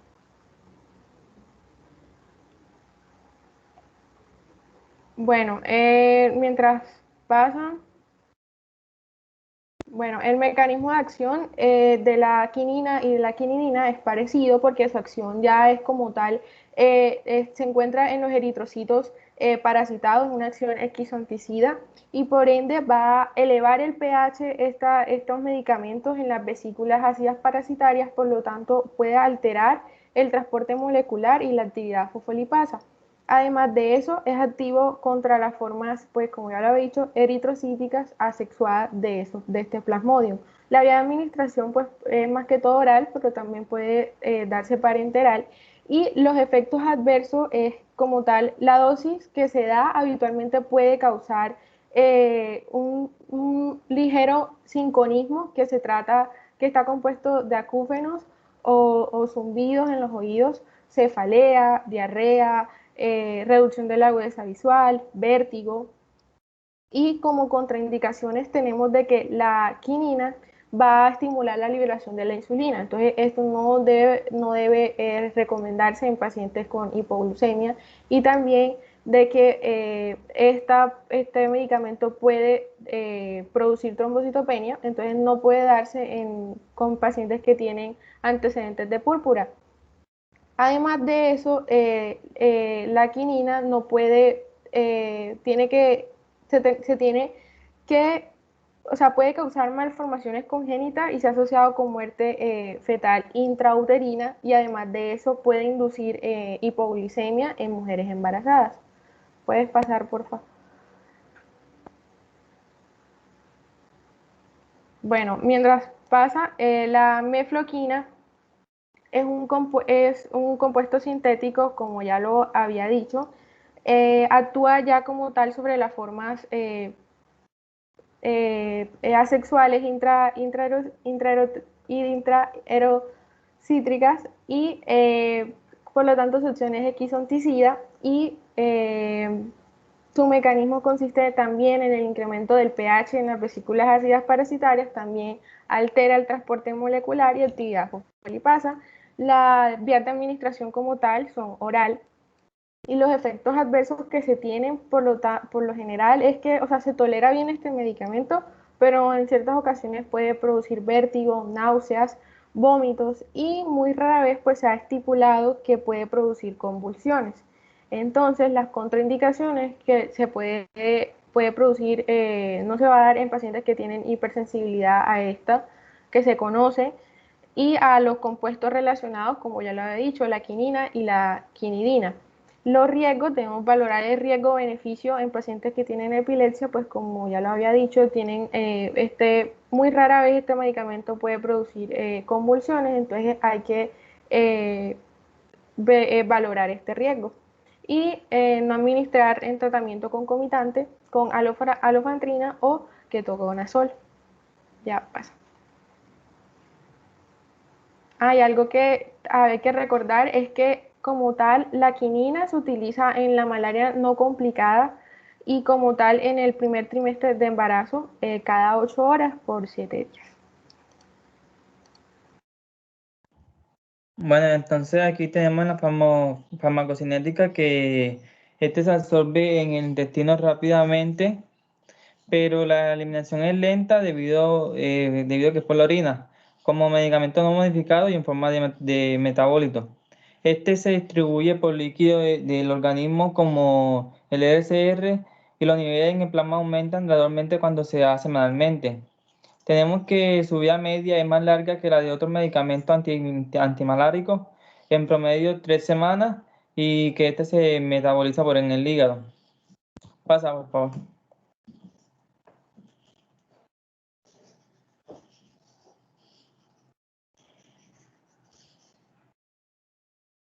Aquí en la diaminopiramida tenemos que este grupo se divide en dos productos, que son la pirimetamina y la trimethoprim. Y tenemos que la pirimetamina actúa sobre la forma eritrocítica y potencia la acción de otros medicamentos exquisonticidas en la sangre. Estos son asociados a lo que se hace principalmente con la sulfadioxina, que se trata en el tratamiento de la infección por falciparum, que es resistente a la cloroquinina. Tenemos que el sulfanamida, tenemos que estas sulfas como la sulfadosina, el sulfalene, la sulfadiazina y el sulfadimetosina tienen acción antimalárica como droga antifolato. Estas actúan únicamente contra los esquizontes sanguíneos, principalmente el falciparum. Se sabe que estas son las sulfas que tienen menor efecto sobre vivas y las que se emplean más en la sulfadiosina, que se asocia con pirimetamina, que son las que las de la absorción rápida, que se excreta con lentitud. Tenemos que la eliminación se hace entre lo que son 100 a 200 horas más o menos. Pasa, por favor. Aquí tenemos la sulfadosina, que comúnmente este medicamento se utiliza en combinación con la pirimetamina para tratar o prevenir la malaria. Esta se asocia en la siguiente relación, que son 500 miligramos de sulfadosina más 25 miligramos de pirimetamina. Tenemos que este es un agente antimalárico cuya acción sinergética se basa en la potenciación de la... se basa básicamente en lo que es la potenciación recíproca de ambos componentes, y es por ello que es posible destruir lo que son los parásitos de la malaria como los trofosoditos y los esquizontes con una dosis única. Esta acción se explica por el bloqueo sucesivo y secuencial de lo que son dos enzimas que intervienen en la biosíntesis del ácido folínico en los plasmodios. Tenemos que es activo frente a todas las formas de plasmodios patógenos como son el falciparum, el vivas y el malariae. También frente a formas resistentes a otros antimaláricos como la cloriganina y otros derivados de la aminoquinoelina y la pirimetamina. Siguiente, por favor. ¿Me escuchan y me ven? Sí. Bueno, como tal, viene la pirimetamina, que esto más que todo lo que sabemos que tiene una acción esporantocida. Esto se da más que todo frente al Plasmodium falciparum y vivax.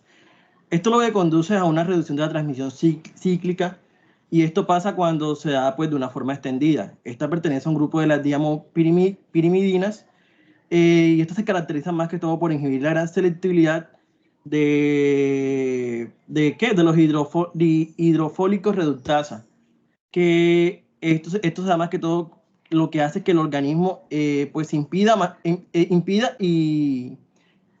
la síntesis de los ácidos tetraidofólicos. Entonces la pirimidina solo se utiliza en la profilaxis, y este se da más que todo un tratamiento como la malaria, y esta es producida por especies sensibles al Plasmodium.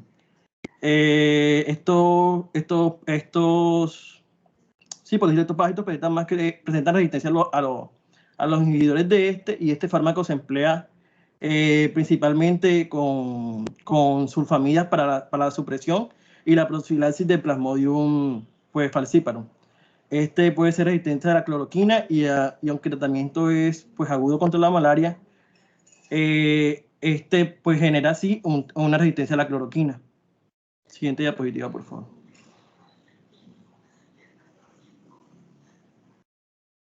Bueno, mientras van pasando, tenemos más que todo un mecanismo de acción, una vía de administración, unos efectos adversos, y pues contraindicaciones y preocupaciones. Entonces tenemos que el mecanismo de acción, la pirimetamina se une al hidrofolato, es reductasa, y esto lo que hace es que inhibe la actividad en las células de los mamíferos y de los parásitos. Entonces, ¿qué pasa con esto? Hay una afinidad hacia esta enzima, que es la protozoaria, que es mucho mayor que la enzima hacia los mamíferos.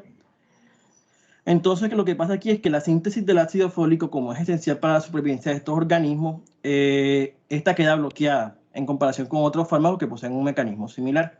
Entonces, la pirimetamina es, por decirlo así, es 10 veces más potente que el trimetoprim. Pero es mucho menos potente que el metotrexato o trimimetotrexato. Entonces, lo que se ve aquí son que los organismos contra los cuales la pirimetamina se activan, como viene siendo el Toxoplasma gondii, la Isospora bailey y el Pneumococcus carnili. ¿Sí? Entonces, esta a su vez con la combinación con dalsona puede ser causada para la prevención del Plasmodium falciparum ya que esta es resistencia a la cloroquina y sin embargo, para este tratamiento de la infestación por este organismo, la pirimetamina tiene que ser más que todo utilizada con sulfamida y quinina. Entonces también se puede dar por administración por vía oral. Los comprimidos deben tragarse sin masticar y por lo general se pueden dar como un vaso de agua. Entonces también tenemos como unos efectos adversos que en las dosis pequeñas son recomendadas para el tratamiento o la profilaxis de la malaria porque la toxicidad es escasa. Esto se da porque su inhibición de la síntesis del ácido fólico puede afectar la división celular, ya sea en los órganos y pues con mayor proliferación de esta, como es la célula ósea y si se aparecieran anomalías, por ejemplo, hematológicas, se deben suspender la aplicación. Tiene unas contraindicaciones que es que si esta debe evitarse más que todo a pacientes con anemia persistente, puede ser especialmente en anemia megaloblástica, si no estoy mal, ya que este es antagonista del ácido fólico y este puede potenciar la enfermedad. Entonces, cuando un paciente, por lo general, tiene deficiencia de folato, debe ser tratado con mucho cuidado. Y esto se da porque el tratamiento de la toxoplasmosis para la cual se usan muchas dosis más altas. Y esto lo que hace es producir anemia megaloblástica.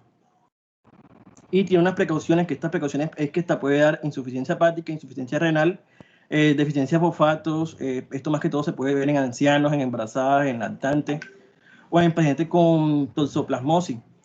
Entonces, ¿qué se hace más que todo? Cuando pasa esto, se deben administrar suplementos de folato y tienen que ver mucho los antecedentes de estas personas, como pueden ser las convulsiones, riesgos de leucopenia, anemia o trombocitopenia. También se deben hacer recuentos completos, debe ser más que todo la ingesta adecuada de fluidos, ya sea glóbulos rojos, glóbulos blancos, plaquetas. Y pues 2 meses después, también si se desarrollan signos de deficiencia de folato. Y tienen que estar, pues por decirlo así, muy pendientes de los valores de riesgo, que son como la anemia megaloblástica, que es la producida por la deficiencia de los folatos, que es lo más característico aquí. Siguiente. Bueno, ya ahora vamos a hablar de la farmacocinética. Y bueno, no ha pasado todavía. Tenemos que después de la administración vía oral, la pirimetamina va a absorberse rápidamente en el tracto gastrointestinal, entonces ahí va a alcanzar las concentraciones séricas máximas en 2 a 6 horas. Ya después estas se van a unir a las proteínas plasmáticas de un 80 a un 87% y su distribución va a ser principalmente a los riñones, los pulmones, el hígado y el vaso. Este medicamento se va a metabolizar en el hígado y allí va a producir unos metabolitos que no van a estar identificados. La semivida de la pirimetamina va a oscilar entre unos 80 a 123 horas, pero esta puede llegar a ser baja, digamos 23 horas, en pacientes que tienen SIDA. Esto puede ser producto a los cambios de la función hepática que ellos presenten o digamos a una alteración en el metabolismo del fármaco como tal. Como último tenemos que ya la pirimetamina y sus metabolitos van a ser excretados por medio de la orina y esta excreción urinaria puede persistir durante 30 días. Tenemos que tener en cuenta que la pirimetamina atraviesa la placenta y esta se va a distribuir también en la leche materna. No, todavía no pases. Y esto sería una contraindicación de este medicamento en las mujeres embarazadas, entonces tenemos que tenerlo muy en cuenta. Ahora sí, siguiente por favor. Ya vamos a hablar de la autobacona y el proguanil. Este es un fármaco antiprotozoario cuya administración es vía oral y esta va a constar de un comprimido de 250 miligramos de autobacona y 100 miligramos de hidrocloruro de proguanil. Lo que pasa es que esta dosis va a ser fija para tratar la quimioprofilaxis, que fue lo que mis compañeras les explicó al principio de las diapositivas, del paludismo. Y también principalmente se va a utilizar para tratar el paludismo provocado por P. falciparum, pero que no va a ser complicada y puede utilizarse tanto en niños como en adultos. Siguiente diapositiva, por favor.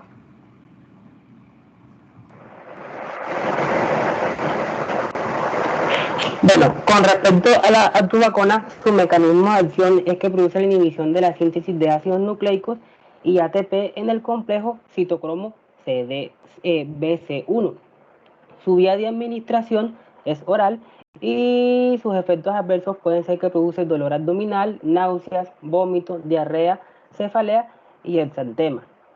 El vómito y la diarrea lo que pueden producir es que no se absorba correctamente el medicamento y no se logre un efecto terapéutico. Pero luego de aproximadamente 1 hora de que cese el vómito y la diarrea, se puede readministrar el medicamento y este va a lograr realizar un efecto terapéutico cuando se trata de individuos con paludismo por Plasmodium falciparum. Con respecto a las contraindicaciones, pues es necesario valorar a los niños que tengan un peso menor a 11 kilogramos o en mujeres embarazadas y madres en lactancia. La atovaquona puede competir con determinados fármacos por la unión a las proteínas plasmáticas, y la terapia con rifampicina reduce las concentraciones plasmáticas de este fármaco. Y también con respecto a la administración concomitante con tetraciclinas, conlleva una reducción del 40% de las concentraciones plasmáticas de este fármaco. Pasa, por favor.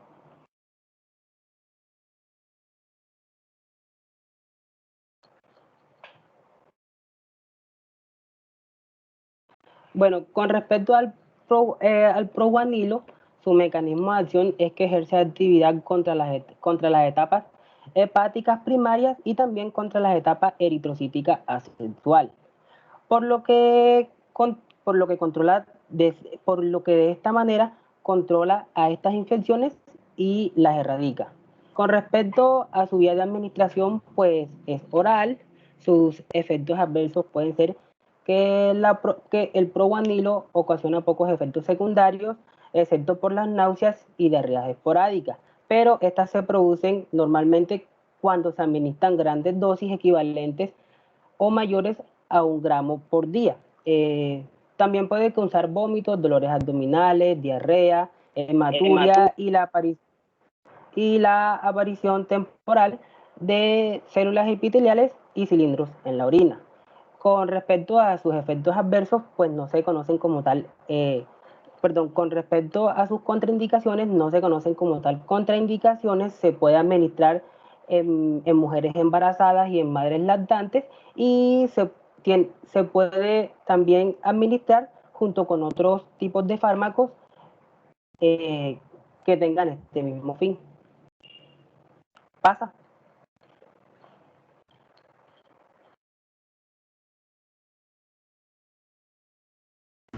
Bueno, hablando ya sobre la farmacocinética.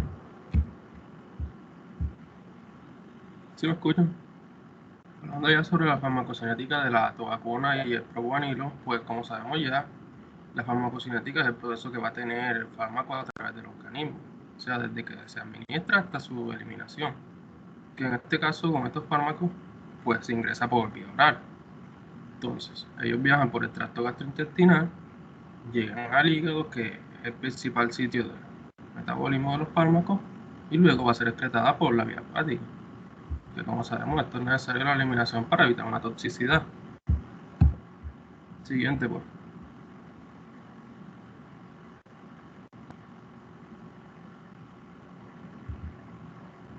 Bueno, ya hablando sobre la primaquina, que este es un medicamento que se va a utilizar para el tratamiento del paludismo, como ya lo venimos diciendo.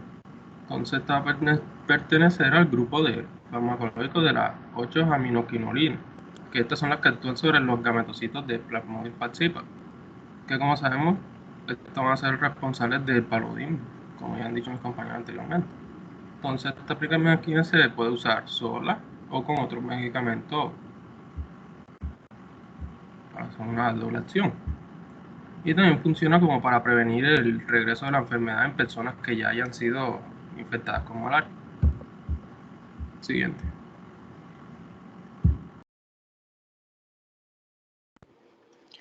Bueno, en los mecanismos de acción, la primaquina inhibe la síntesis de poliaminas en el parásito, causando la muerte celular. Este es un esquizonticida tisular para todas las especies de Plasmodium y va a tener un efecto mínimo en las formas sanguíneas. Este va a ser indispensable en la cura radical de la malaria por Plasmodium falciparum, vivax y oval. Este va a ser útil en la profilaxis causal y actúa como gametocida en todas las especies de Plasmodium. Su vía de administración es oral y en los efectos adversos, la primaquina tiene una dosis terapéutica y suelen ser mínimos. El dolor abdominal va a estar presente, también gástricos infrecuentes si se administran con el estómago vacío y con dosis elevadas puede causar náuseas y vómitos. Este medicamento también puede provocar malestar estomacal, por lo que se va a recomendar tomar con el estómago con alimentos y con abundante agua. Durante la terapia, el paciente debe seguir rigurosamente el tratamiento establecido para asegurar un efecto terapéutico deseado y muy importante que no debe administrarse en mujeres embarazadas. Pasa, por favor.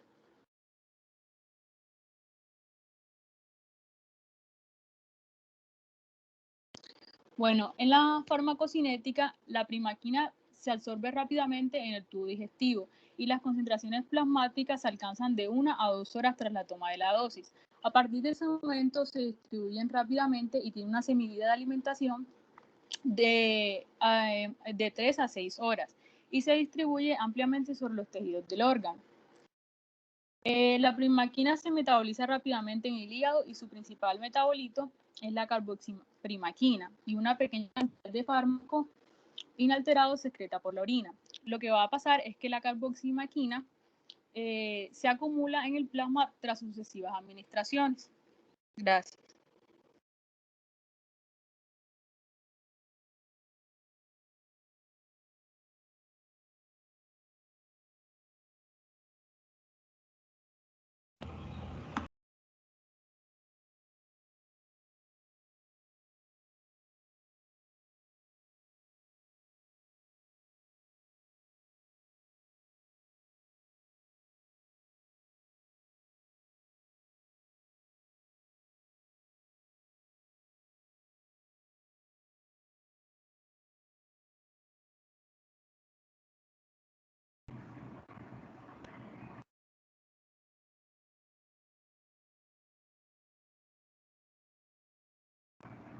Doctor.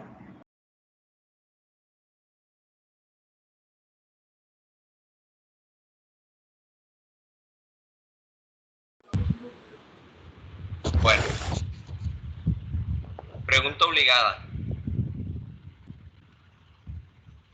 Embarazada con una patología de este tipo, ¿cuál sería el tratamiento ideal? Primer trimestre, segundo trimestre y tercer trimestre de embarazo.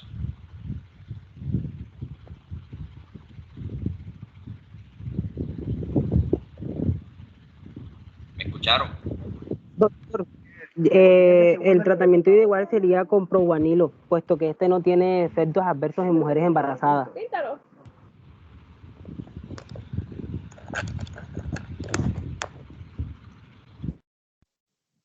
¿Cree que como terapia puede estar bien?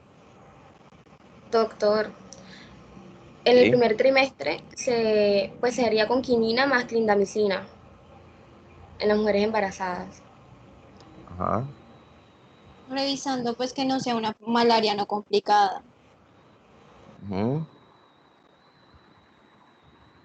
Pero sí principalmente con lo que es quinina y clindamicina durante 7 días. Se dice que es como lo esencial durante el primer trimestre.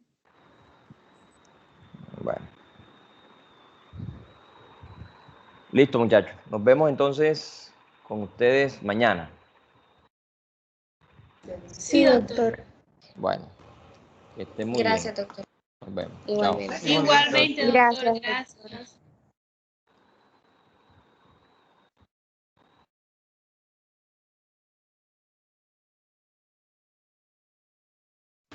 Gracias, doctor.